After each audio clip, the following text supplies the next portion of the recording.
Hello Internet, I'm Spencer Wilson. In today's video, we'll go over what Qwixx has taught me about randomness and how to balance it. Let's get into it.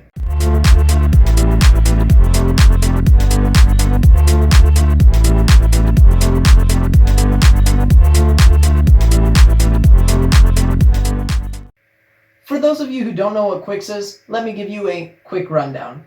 Qwixx is a game based around 4 colors: red, green, blue, and yellow.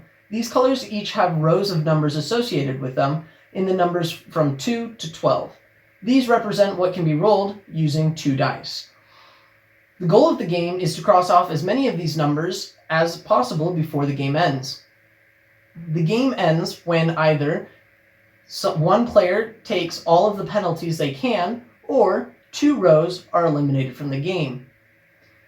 Now, to eliminate a row from the game, you must cross off the last box. The last box is either a 2 or a 12, depending on the color, and can only be crossed off if there are 5 or more X's in the rest of the row. Now, the reason this may be difficult is because as soon as you cross a number off, you cannot cross off a number to the left of it. You can only cross off numbers to the right. And that's also how you get penalties. If you cannot cross off a number on your turn, then you take a penalty of 5 points.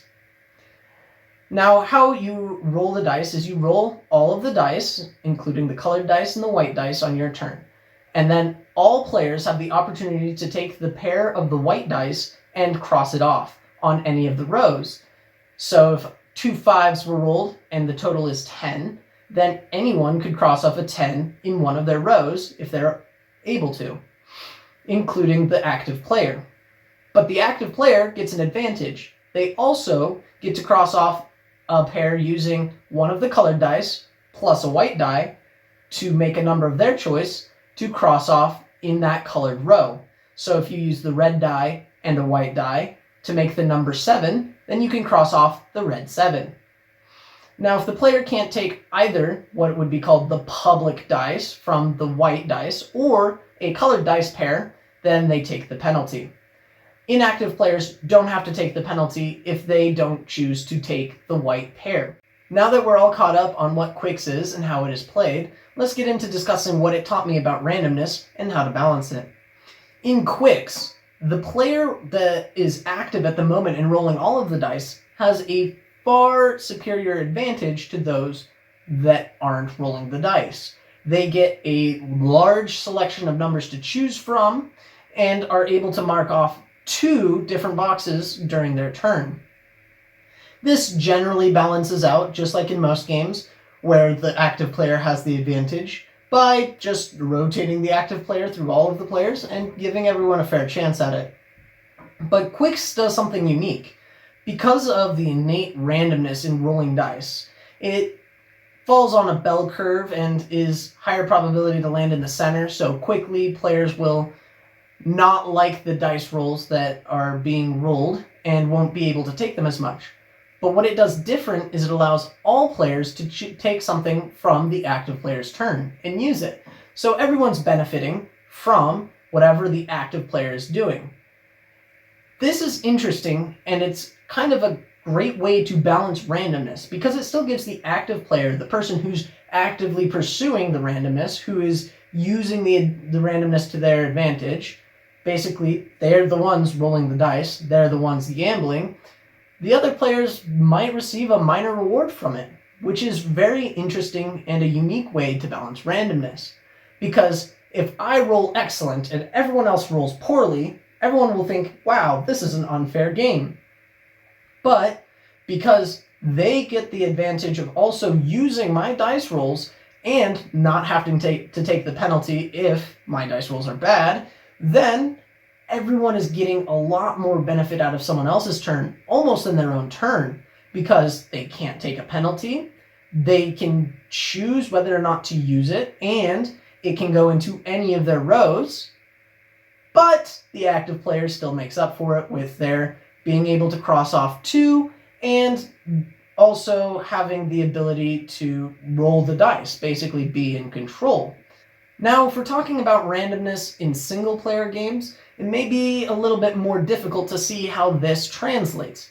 But I see a very clear option, and this is when the player grows envious of the enemy or the environment or whatever it is that's getting really good randomness or RNG in its favor, and they grow hateful or they grow angry at the game and they want to put it down and they may rage quit or they just don't like the game anymore. This happens all the time in games that are based around random generation, that players get screwed over very quickly and they start hating on the game. Now, if we did something that Qwixx did and gave the player a benefit when a negative thing happens to them, basically easing the blow, we could kind of tame this hatred or tame this anger that can be developed for randomness in games. So if an enemy gets a crit, we don't want to overcome the negative effect. We don't want the player to instantly gain healing for 10 seconds or something and make it actually a net positive thing. That would be wrong, and that's not what we're trying to do. But maybe if the enemy gets a crit, you get a small bonus in the cooldown timer of your ability or something. Not enough to really make up for it, but enough to be noticeable to the player and to also make them feel less gypped. They might have lost a lot of health, been put in a sour position in the fight, but now their special ability is that much closer to cooling down and being ready to use. This is a great example of how we could use RNG to kind of, play both sides. We can make sure the player doesn't hate the game for giving the enemy or the environment the RNG instead of us, and that also the enemy or environment kind of helps balance out anything that we want to give them powerful abilities for. So if we want to make the crit very powerful, we can ease the blow a little bit more on the player's side, and we can kind of go much higher with the crit, much farther than we could have before at least. This is a great example of how to kind of do this in single player games where it's just player versus either AI or the environment. So even though that Qwixx is just a fun, family-friendly game where you can play with little children and they'll get the hang of it very quickly, it can hold a surprising amount of depth into game design and what we should be doing about randomness. I didn't really expect this going into the game. I thought that it would be fun and that I could play with friends to relax, but I also learned something while playing it. So this is just a great reminder to keep your eye open while interactive media is around you for things that can be used.